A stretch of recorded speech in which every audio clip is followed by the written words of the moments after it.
Sous la brume matinale, la capitale entre en ébullition. Pour une grande partie des Parisiens, la journée commence à plus de 20 mètres sous terre. Pas moins de 5 millions de voyageurs se bousculent au quotidien dans les couloirs du métro. Et pour eux, c'est avant tout une épreuve. C'est horrible. C'est horrible, il y a toujours des retards, il y a toujours du monde, il n'y a rien de pire que le métro. C'est une galère, c'est bien parce qu'on est obligé de le prendre, hein. Sinon, je vous avoue que je le prendrais pas.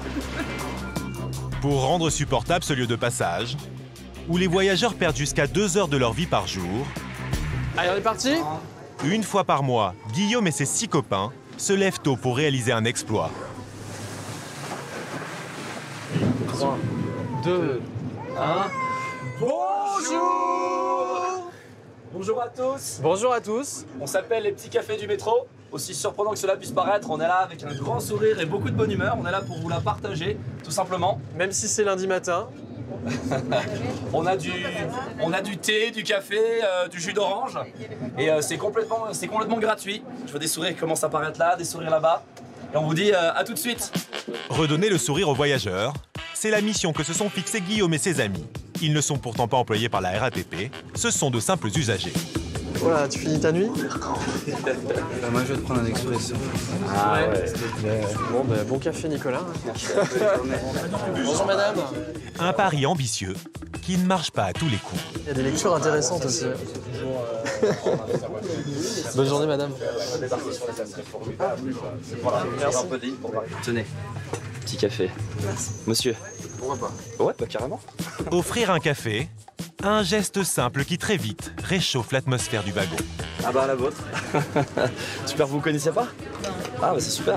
Ah bah les visages ont changé, ils ont même trinqué leur petit café. Donc voilà, madame elle a un grand sourire, monsieur aussi, donc on est en train de discuter, au lieu d'être tout seul dans son coin, maintenant il discute avec quelqu'un. Qu'est-ce que ça fait de se faire offrir un café à lundi matin?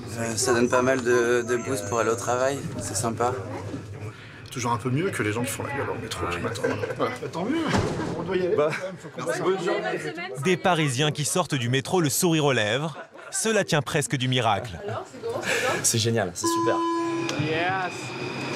Un petit moment de répit dans le quotidien agité du métro de la capitale. Depuis plus de 100 ans, il rythme la vie des Parisiens et des touristes, les mène au travail ou leur fait découvrir Paris. Pourtant, derrière ces 303 stations, ces 205 km de voies et ces 700 rames par jour, le métro parisien cache dans ses sous-sols de nombreux secrets et une vie méconnue du grand public. 24 heures sur 24 et 7 jours sur 7, la ruche tourne à plein régime. 5000 personnes y travaillent sans relâche. Plongez dans le métro parisien, qui est bien plus qu'un lieu de passage, une véritable ville dans la ville.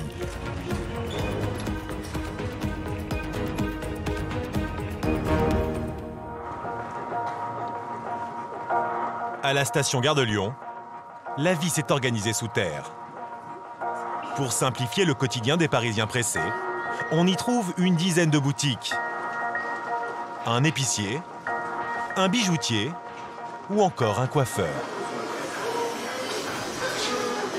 Installez-vous. Allez, c'est parti. Alors on fait comment? Avec les milliers de voyageurs qui passent devant son salon chaque jour, Bod doit tenir la cadence. Dès qu'on commence, il y a toujours des mondes et du coup, on n'arrête pas. Des fois, il y a même trop de monde, mais malheureusement, on ne peut pas faire tout le monde, quoi. Ça va, monsieur? Parfait. Voilà. Très bien. Ici, tout est fait pour aller vite. Pas de shampoing ni de coloration. La coupe dure seulement 10 minutes pour à peine 10 €. C'est un dégradé un peu. D'accord.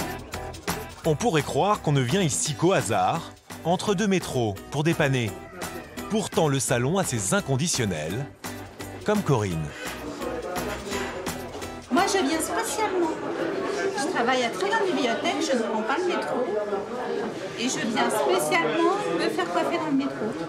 Et moi, je sors du travail, là, et niveau timing, en fait, ça tombe pile poil. Ça me fait vraiment gagner du temps, et donc c'est top. Franchement, quand je dis à mes collègues que je vais me faire coiffer, ils sont étonnés parce que c'est vrai que je pense qu'il y a beaucoup de gens qui passent et qui ne pensent pas que voilà, les coiffeurs font de bonnes coupes. Bonjour, c'est à vous, madame? Allez-y, je m'occupe de vous. Pour Corinne, il est impensable de se faire coiffer par quelqu'un d'autre. Vous me donnez juste vos affaires? Je mets de côté? Vos affaires, oui. C'est mon coiffeur préféré. Ah. On a des préférences. Parce qu'il coupe bien les cheveux courts. Ah, c'est gentil, merci. Et parce qu'il est beau aussi, non? Ah oui, il est gentil, il est mignon. C'est gentil, je vais vous rougir après, madame. Non, mais il coupe bien les cheveux. C'est gentil. Bot doit aller vite et respecter son timing.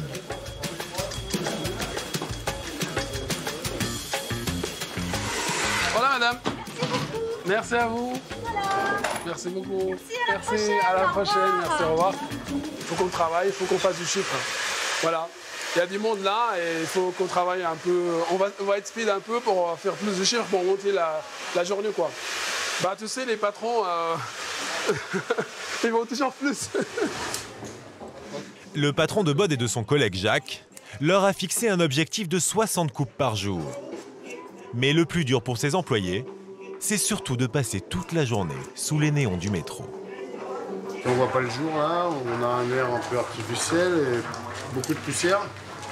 Et puis du bruit quand même. Vous savez, les messages qu'ils envoient en permanence, les RATP, tout ça, ça nous fatigue quand même. C'est un peu dur. Puis après, on s'habitue. Après, on arrive à mettre une armure en fait. À l'heure du déjeuner, Jacques, je prends ma pause, d'accord? avec les commerçants de la station, c'est toujours le même rituel. Ils s'empressent de prendre un bol d'air. Ça fait toujours du bien. On a besoin de lumière. Mais bon, on est obligé aussi de travailler. C'est comme ça.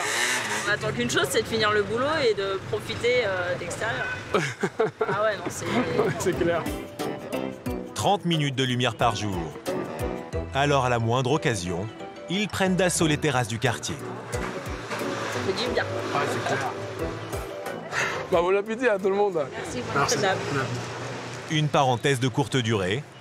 Il ne reste que quelques heures à Bod pour faire son chiffre d'affaires avant l'arrivée de son patron. Pour d'autres, empocher la recette du jour n'est jamais une partie de plaisir.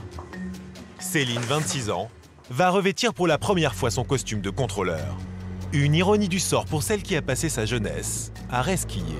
Je ne m'imaginais pas du tout devenir contrôleuse.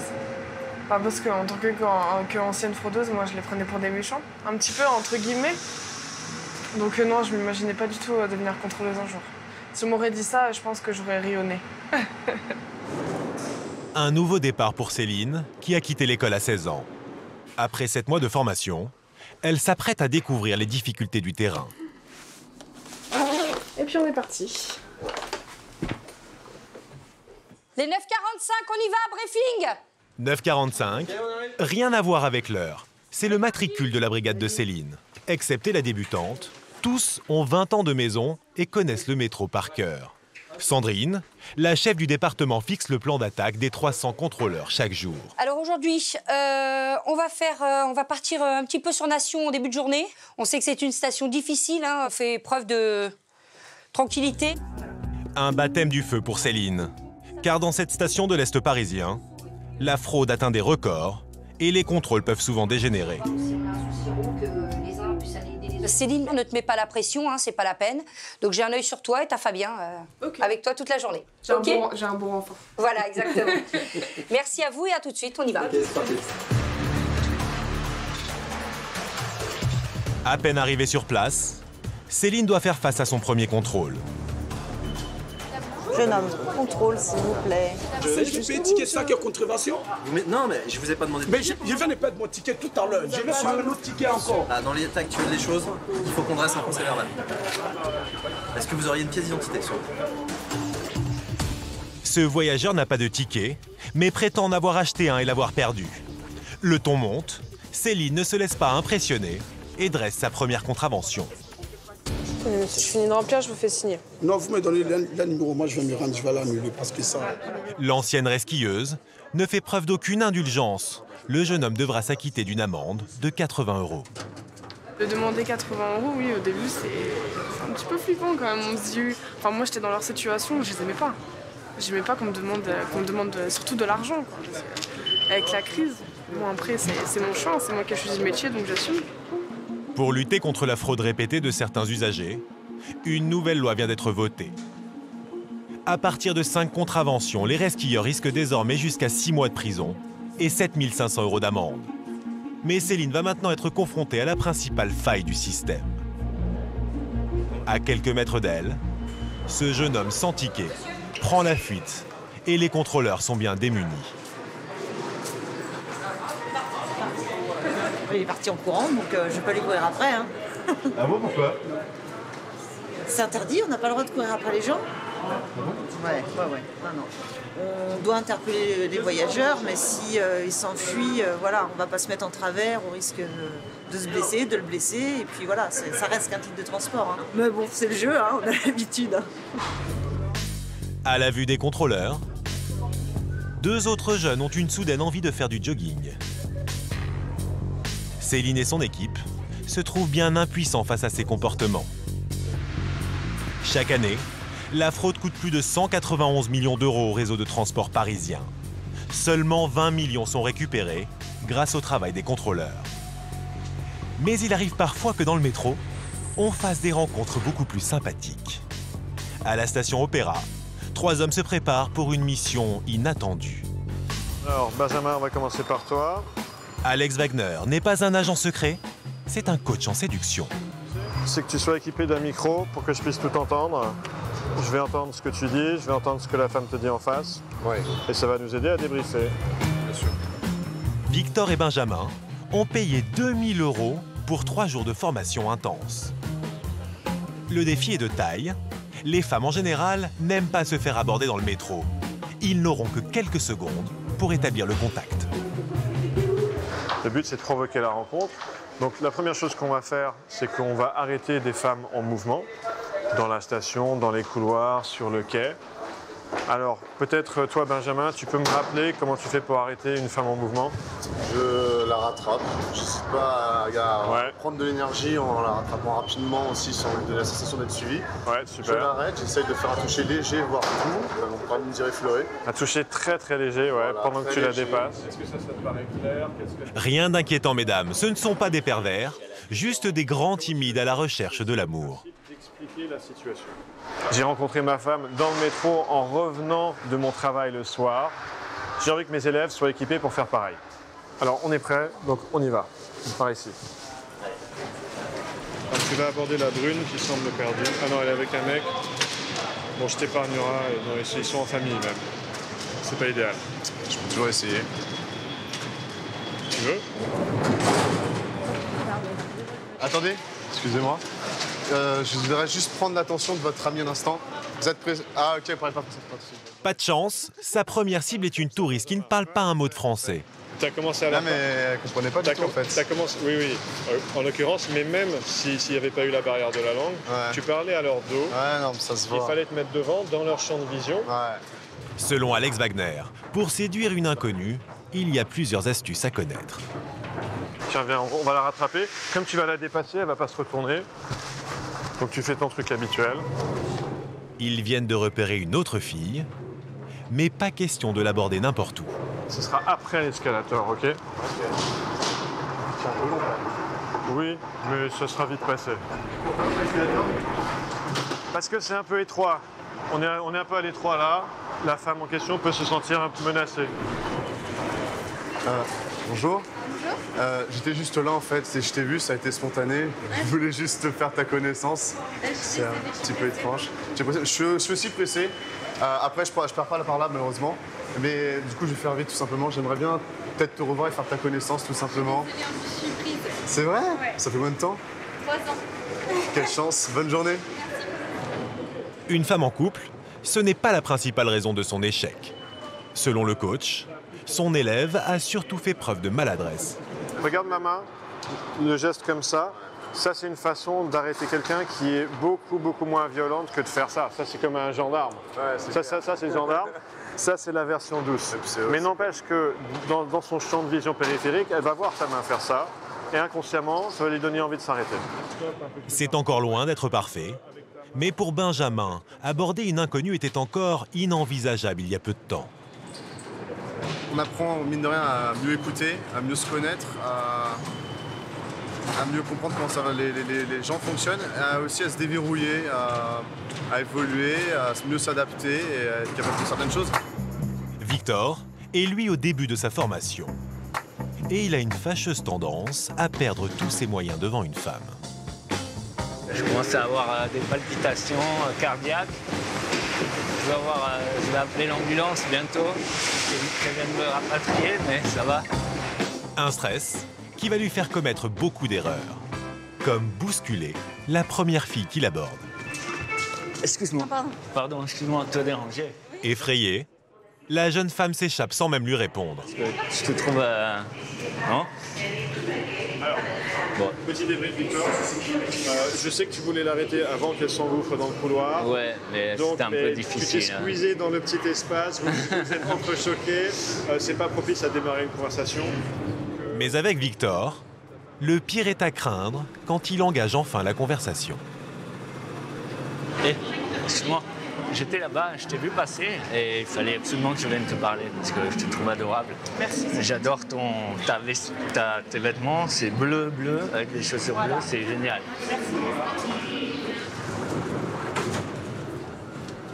Excuse-moi de te déranger. Excuse-moi de te déranger. J'étais là-bas, je t'ai vu passer et tu avais l'air adorable et je voulais venir te parler. C'est gentil, mais j'ai pas le temps. Je sais que c'est bizarre dans le métro, mais c'est vrai. Bon, bonne route, bonne journée. Rien n'y fait. Après plus d'1 heure dans le métro, les apprentis séducteurs n'ont toujours obtenu aucun numéro de téléphone, ni aucun rendez-vous. Mais les méthodes d'Alex Wagner vont bientôt faire leurs preuves. À quelques stations de là, c'est un cours d'un tout autre genre que cet ingénieur de la RATP donne à une poignée de curieux. On va aller vers la ligne 5. Chaque année, lors des journées du patrimoine, cette visite insolite affiche complet. Marcel, un vrai titi parisien, est amoureux du métro. Tous les ans, on fait une sortie RATP. Voilà. Tous les ans. Bastille, certains vestiges de cette forteresse sont encore visibles à l'intérieur du métro.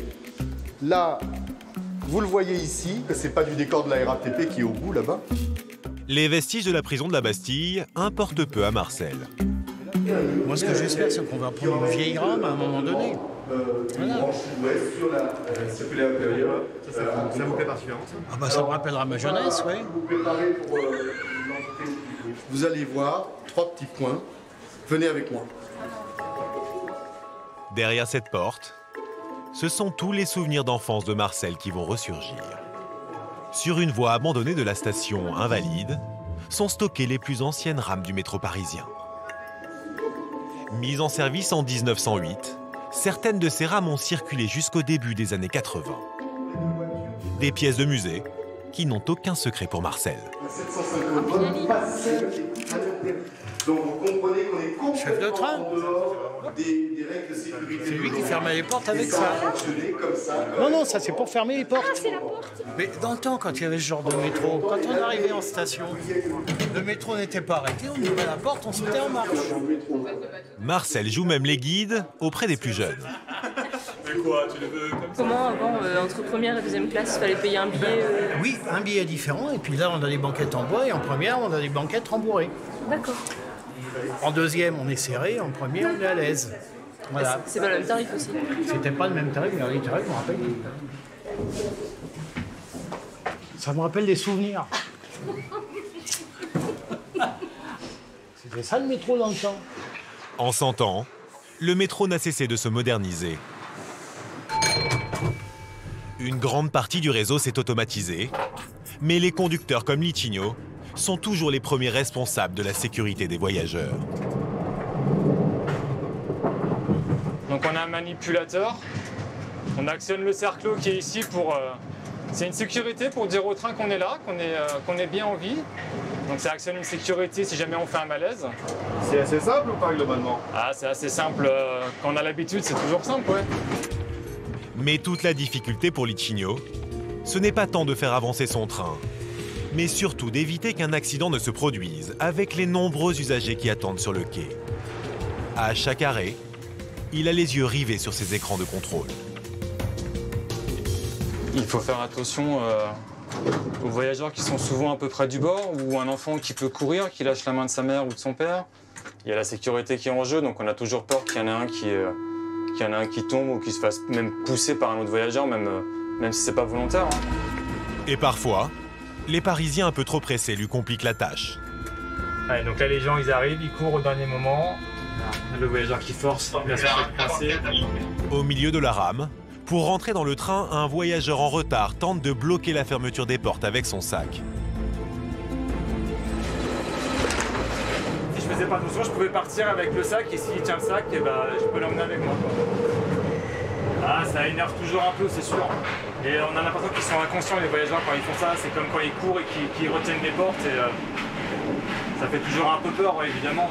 Mais bon, ça fait partie du métier, il faut être vigilant. Entre les imprudents et les suicides, en moyenne, chaque année, une vingtaine de personnes trouvent la mort en tombant sur les rails du métro. En 10 ans de métier, Lee Chino n'a jamais connu d'accident grave. Et pour calmer les voyageurs stressés, la RATP a trouvé une solution.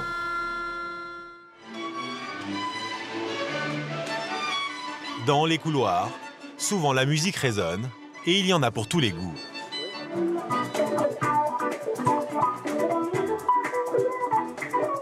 Au milieu des Parisiens souvent pressés, des centaines de musiciens tentent de détendre l'atmosphère.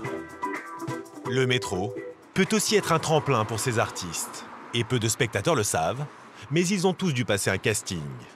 À quelques pas de la station Bastille, c'est dans ce petit local que se trouve le chef d'orchestre des musiciens du métro. Ouais, mais là, en grand écran, là. Malgré les apparences, Antoine n'est pas producteur de musique, mais guichetier de formation. Un guichetier mélomane que les musiciens doivent aujourd'hui convaincre pour gagner le droit de chanter dans le métro. Ouais, bah, on va mettre de côté. On va prendre cela. Pour son prochain casting, il a reçu plus de 1000 bandes démos. Seuls 350 candidats seront retenus et gagneront le droit de jouer pendant 6 mois dans le métro. J'aime pas trop, moi, à écouter. Mais bon, c'est toujours les... Les musiques et les styles s'enchaînent, du plus branché au plus exotique. C'est ce genre de musique... Bon. C'est le style, ça, Antoine? Ouais, ça me fait rire. Bon, maintenant, il amène peut-être de la bonne humeur, du soleil. Après, si ça chante juste, pourquoi pas? Vous savez, il en faut pour tous les goûts. Hein, Mais pour les heureux sélectionnés, c'est peut-être le début de la gloire. Il n'y a plus qu'un, hein?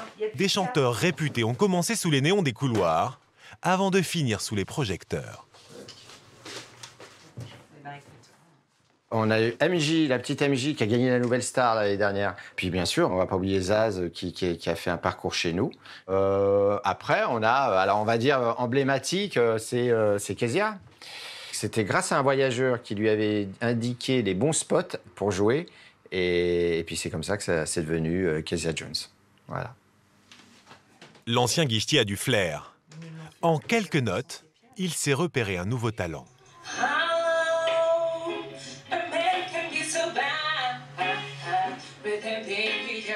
Voilà, celle-là, on va la prendre. Ouais. Cette voix qui aura la chance de participer au casting, nous l'avons retrouvée au cœur de Paris. À la veille de son audition, l'artiste effectue une ultime répétition avec son guitariste.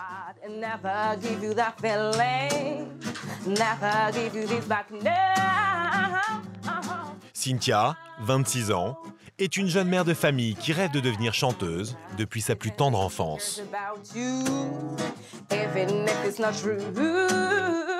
Donc là, il reste encore 15 heures avant le casting. Ah, demain,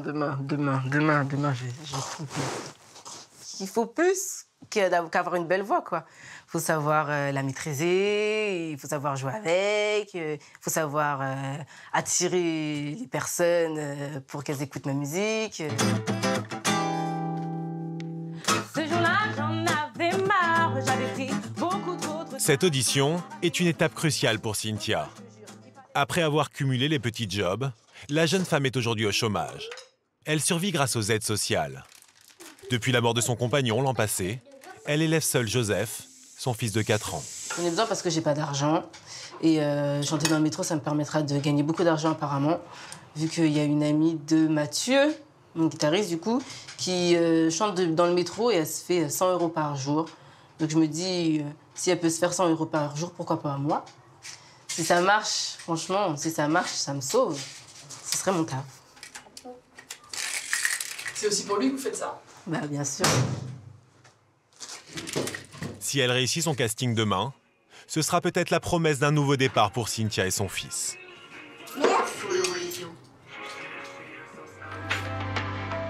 Le métro est souvent le théâtre de reconversions surprenantes. Alors que la ville s'endort, Vincent, 30 ans, commence sa journée de travail à 23 h. Ah, le plat pour Vincent. C'est un ancien jockey qui a entamé une seconde carrière il y a 10 ans. Comment vas-tu, Vince? Bien, la patate? Aujourd'hui chef de chantier, il travaille à la maintenance du métro, un univers riche en testostérone. 120 bonhommes, il n'y a pas de... C'est 100% masculin. Mais une équipe, on est tous soudés et puis il y a une bonne ambiance. C'est très bien, c'est ce qu'il faut. Dans ce monde d'hommes, il y a une tradition à laquelle il est interdit de déroger. Ça va Thierry? Ça Gérard?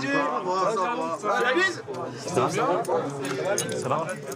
C'est la poignée de main rituelle du soir.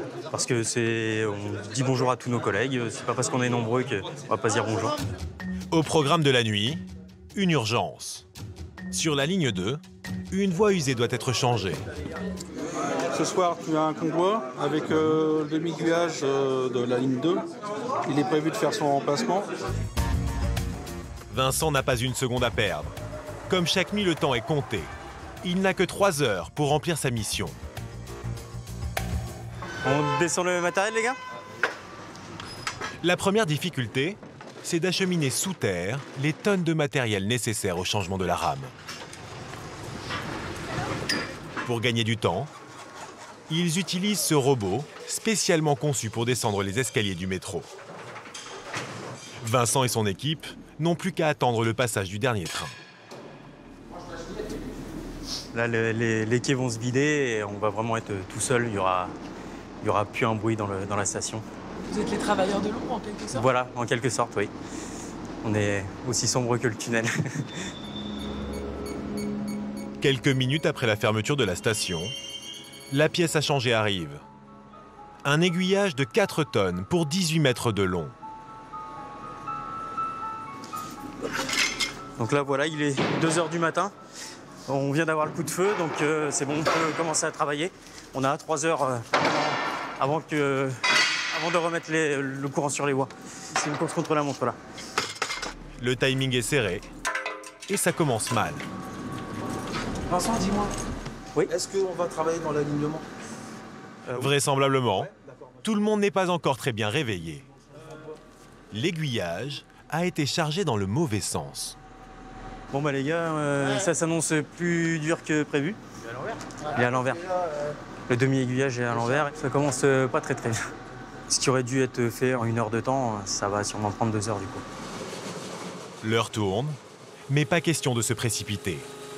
La moindre erreur de manipulation de cette pièce de 4 tonnes pourrait blesser l'un de ces hommes. Là, Will. Stop, Samy. Non, attends, doucement.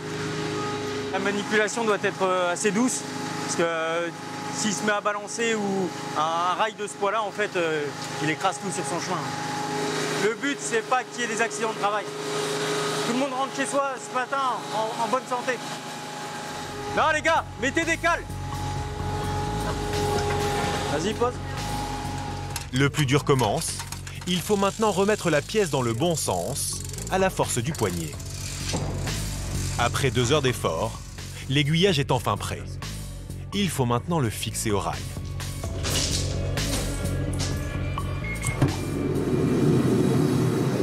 C'est bon les gars là pour les soudures? Bon pour la soudure?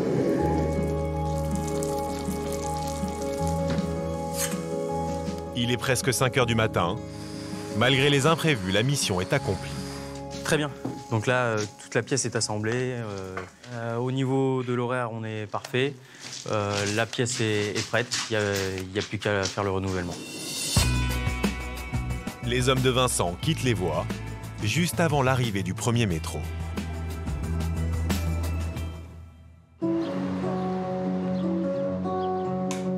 À la surface, dans le quartier de la Bastille, les auditions des musiciens du métro viennent juste de commencer.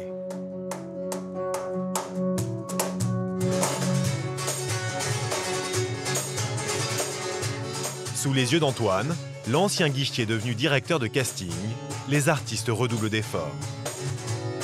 Pour décrocher leur accréditation, ils doivent convaincre ce drôle de jury, des salariés de la RATP choisis au hasard. Alors, Cynthia. Oui. Bonjour. Ok. Bonjour. Bonjour. Donc c'est bon là Donc on démarre maintenant. D'accord. Cynthia a tout misé sur cette audition et c'est la voix tremblante qu'elle entame l'une de ses compositions. Pretending he cares about you, like cooking meat before eating it. Oh, why? And when you decided to stop it now, he said, "Girl, he asked always love you, talk about love, but we both know that he's sex, not love, sex, not love, sex, not love, sex, not love."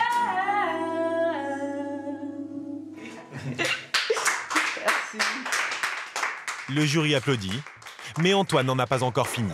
Juste avant qu'on passe à des questions, vous avez également des reprises ou pas du tout? En reprise. Précédente chanson, non, tu l'as pas. C'est le point faible de Cynthia. Elle ne maîtrise aucune reprise. Moi, j'ai pas mes partitions, en fait, tout bêtement. Dans le métro aussi, il faut faire de la reprise pour attirer du public. Malgré ce petit couac final, la chanteuse croit encore en ses chances. Ce que j'ai vu dans les yeux des jurys, pour moi, c'est positif. Voilà. Mis à part le fait qu'on n'ait pas fait des reprises, c'est juste ça le petit moins, mais je pense que ça va le faire. J'espère. Tu l'as. Dans le jury, les avis sont partagés. Je suis curieux de la réécouter. Ils sont confiants, ils devraient plutôt travailler. Il y a en tout cas beaucoup de boulot. Hein. Oh, extraordinaire. Mais une belle voix. Puis je pense qu'elle peut attirer du monde. Elle a, ouais. Ouais, c'est effectivement le duo qui manquait de complicité. Dans une semaine, elle saura si elle a gagné le droit de chanter dans le métro.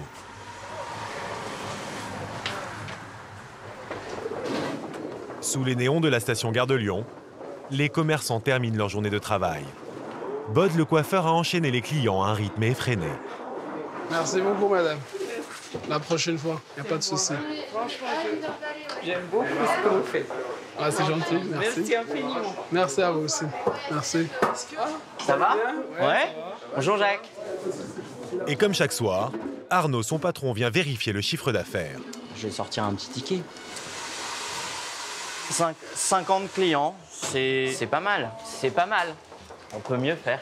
Bah voilà, on peut toujours mieux faire. Mais c'est-à-dire qu'ils m'ont tellement bien habitué les deux, c'est deux Formule 1. Voilà, c'est fini la journée. Après 9 heures de travail intense, Bod s'offre un moment de détente. Il a rendez-vous pour une soirée un peu spéciale, toujours dans le métro. Ah ouais, c'est sympa, t'as vu ça? Il y a du monde en plus. Écoute ça, écoute. À la station François Mitterrand, un jeudi par mois, des danseurs professionnels donnent gratuitement des cours de samba.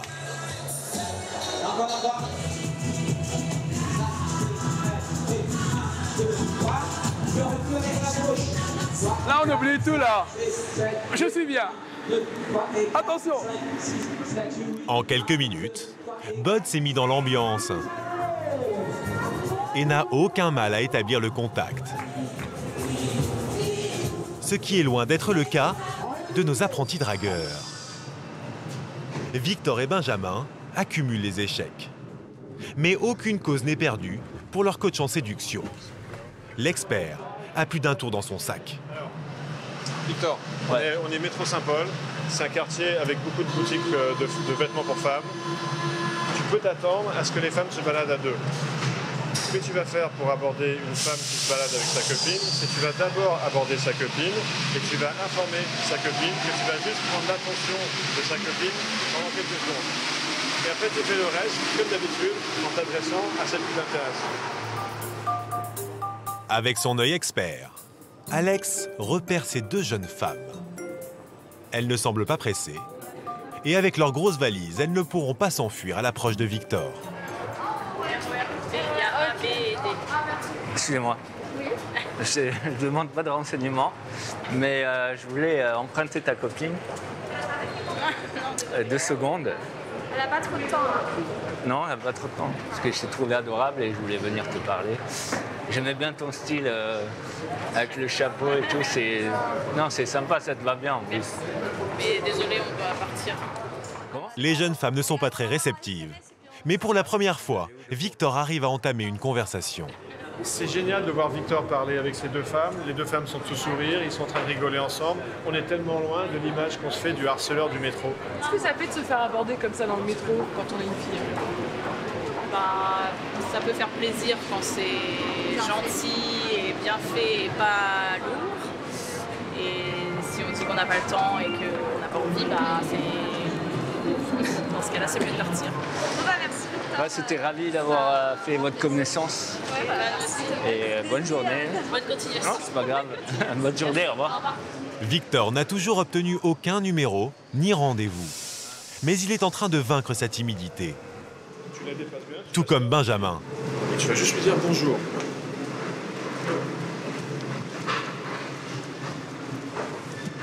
Bonjour. Je suis Benjamin. Ça va? Tu dois partir au travail là, j'imagine, non? Tu rentres de la fac? T'es étudiante? Je t'aurais bien vu en art là, en fait. Non, je suis en communication. Ce que je voulais, c'est juste savoir si je pourrais te revoir à l'occasion peut-être et te connaître un peu au final. Juste dans le but de te connaître et puis parce que je t'ai trouvé adorable et voilà. Ah d'accord, pourquoi pas? C'est vrai? Bah oui. Du coup, je vais prendre ton numéro. Ça me fera plaisir. Bah moi aussi, ça me fera plaisir. Voilà. Aussi bien ou pas? Un peu stressée. Mais c'était mignon. C'est bien pris. Premier numéro. Une bise et la promesse d'un rendez-vous. Benjamin est aux anges. On va voir ce que ça donne, je sais pas. Faut que je prenne le temps de faire connaissance encore. Mais après, ça fait toujours plaisir de voir que c'est bien reçu et que, mais que la personne ne s'est pas sentie agressée non plus et qu'il y a de l'humanité même dans le métro. Cynthia, elle aussi rêve d'enchanter le quotidien du métro. La jeune artiste a rendez-vous avec Antoine, le directeur artistique. Bonjour. Cynthia, bonjour. Oui. Ça va? Oui, ça va. Un peu stressée, ça va. Elle va enfin savoir si elle obtient le précieux sésame. On va avoir le plaisir de remettre un badge. Mais il y aura du travail. Ah ouais, à fond, à fond. Vraiment, à fond. et cette expérience du métro te profite? Il y a plein de trucs là. Il y a plein de trucs que j'ai l'impression qu'ils s'ouvrent là. C'est une grosse étape qui est franchie pour toi là? Pourquoi? Parce que je vais pouvoir bosser vraiment sur ce que j'aime, sur ma passion. Allez, on va te faire ton badge.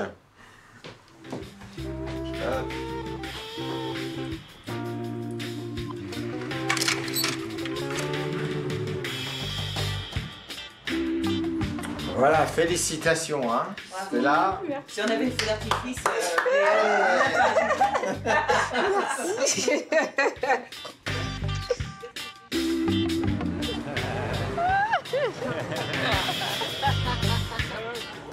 Cynthia ne perd pas une minute et se lance pour son premier show avec de grandes ambitions. J'espère qu'on va se faire aller 50 € pour commencer. Genre si on joue 1 heure, 50 €. Comme ça on fait 50-50. Et pour plaire au plus grand nombre, Jamais je n'aurais pensé. elle commence avec une reprise d'Axel Red. Sans besoin de lui. Et j'aime tes yeux, j'aime ton odeur, tous tes gestes en douceur, lentement, dirigé sans sensualité. Stop, un instant, j'aimerais que... La plupart des Parisiens pressent le pas, sans même un regard. Mais d'autres prennent le temps et tombent sous le charme. Ça me plaît et je vais me garder un souvenir, tout simplement. Enfin, c'est beau quoi, elle a du charisme et elle diffuse de la joie et donc c'est ça. Voilà. C'est un moment de bonheur. Je trouve qu'elle a une belle voix, elle a quelque chose, moi elle m'a fait des frissons. Je me suis arrêtée, je suis pressée, hein. Je me suis arrêtée, j'ai dit je vais l'écouter. Elle me fait penser à des vrais chanteurs en fait, c'est ça, hein. Je sais pas si vous êtes d'accord. Tout c'est délicat, regarde-moi ça, non, non, je peux pas rester là.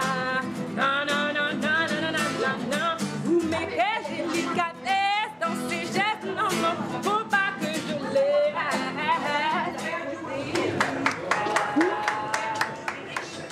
Après 1 heure de performance, la recette est maigre malgré les applaudissements. On a fait 1 €. Ça va? Non, mais ça va, c'est qu'il y a du taf alors. C'est grave intimidant de regarder les gens et de leur faire partager mon émotion et tout. Voilà quoi. Cynthia devra s'en contenter. Comme tous les artistes du métro, elle n'est pas rémunérée. Seuls les dons des voyageurs lui permettent de gagner sa vie. Mais cette première mitigée n'a pas entamé son enthousiasme. Tous les jours, sa voix continue de résonner dans les couloirs du métro. Love you, talk about love, love, love, but we both know that it is. Say